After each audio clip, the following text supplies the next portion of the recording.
আদালতের ঘরে শেষ কাগজে সই পড়তে আইনজীবী হালকা হাসি দিয়ে বলছিলেন, এই তো ম্যাডাম, সব শেষ।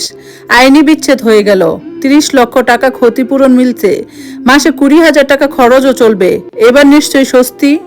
কবিতা হালকা হেসে বলছিল, হ্যাঁ, এখন আর কারো কাছে কিছু চাইবার নেই। আইনজীবী নথি গুছিয়ে নিলেন, আর কবিতা বাবা মার সঙ্গে বাহিরে বেরিয়ে এলো। আদালতের এক কোণে দাঁড়িয়ে সবটা দেখছিল নির্বাণ। কবিতা একবারও পেছনে তাকালো না। গাড়ির দরজা বন্ধ হলো, আর একটা সম্পর্ক চুপচাপ বন্ধ হয়ে গেল। কবিতার বাপের বাড়িতে প্রথম মাস, মায়ের বাড়িতে সবাই খুব যত্ন নিল। বাবা মা সব সময় জিজ্ঞেস করতো, মা তুই ঠিক আছিস তো? বাবা চুপচাপ পাশে বসে থাকতো। কবিতার মনে হচ্ছিল, এই তো বুঝি স্বাধীনতা, এটাই তো বুঝি শান্তি। কবিতার বাপের বাড়িতে দ্বিতীয় মাস, বাড়ির কথাবার্তা সুর বদলাতে শুরু করলো। দাদা মাঝে মাঝে একটু কড়া গলায় বলতো, সারাদিন ঘরে বসে থাকলে তো চলবে না।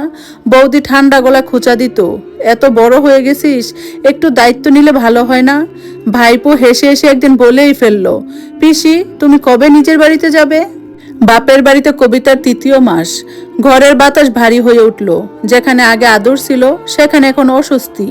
কবিতা কথা কমিয়ে দিল, কিন্তু বুকের ভেতরে জমতেছিল অদ্ভুত এক চাপা কষ্ট। চতুর্থ মাস, তার ওঠা বসা নিয়ে যেন সবার নজর।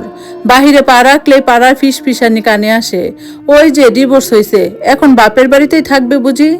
সেই প্রথম কবিতা বুঝতে পারল, শ্বশুরবাড়ির সম্পর্ক জটিল ছিল, কিন্তু সেটা ছিল তার নিজের সংসার।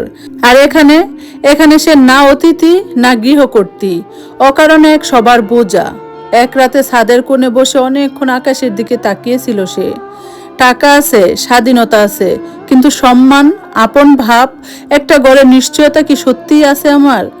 নিজের অজান্তে ফিসফিস করে বলছিল, আমি ভুল করছি। রাগে কষ্টে আমি শুধু যন্ত্রণাটাই দেখছিলাম, কিন্তু ভবিষ্যতের কথা আমি ভাবিনি। সে বুঝে গেল, ভাঙ্গা সম্পর্কের পরে একজন মেয়ের সবচেয়ে বেশি দরকার ভরসা। কিন্তু সমাজ তো আগে বিচার করে, আর মায়ের বাড়ি, যাকে সে নিজের ভাবতো, সেখানে অধিকারটা সবচেয়ে কম ছিল তার। চোখ ভিজে উঠল তার। এখন সে নিজের সিদ্ধান্তের দাম বুঝতে পারছিল। প্রতিদিন একই প্রশ্ন তাড়া করতো তাকে, আমি কি হারালাম? রাগের বশে কি সবটা নষ্ট করে ফেললাম? ছাদে বসে নির্বাণের কথা মনে পড়তে থাকলো। তার অভ্যাস, ছোটখাটো তর্ক, আর সবকিছু শেষে যে মানুষটা পাশে থাকতো, সেই উপস্থিতিটাই আর সবচেয়ে দূরে। এক রাতে নিজেকে সামলাতে পারলো না সে। কাপা হাতে ফোন তুলে ডায়াল করলো নির্বাণের নাম্বারে। কল ধরতেই শোনা গেল, হ্যালো। কবিতা ধীরে ধীরে বলল, নির্বাণ, আমরা কি আবার চেষ্টা করতে পারি? আমি না তোমাকে খুব মিস করছি, আমি আবার তোমার সঙ্গে থাকতে চাই।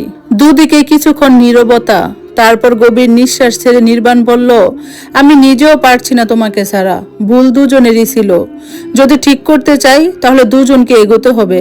আমি তোমাকে ফিরিয়ে আনতে চাই, তবে কিছু বদল আমাদের দুজনেরই দরকার। তুমি রাজি থাকলে আমি এখনই রওনা দিচ্ছি। কবিতার চোখ দিয়ে জল গড়িয়ে পড়ল। খুব আস্তে বলল, হ্যাঁ আমি প্রস্তুত। ঘড়িতে তখন রাত 12:30। নির্বাণ গাড়ি নিয়ে বেরিয়ে পড়ল। শীতের রাস্তা ফাঁকা, কিন্তু তার মনে একটাই কথা, ওকে বাড়ি ফিরিয়ে আনতে হবে।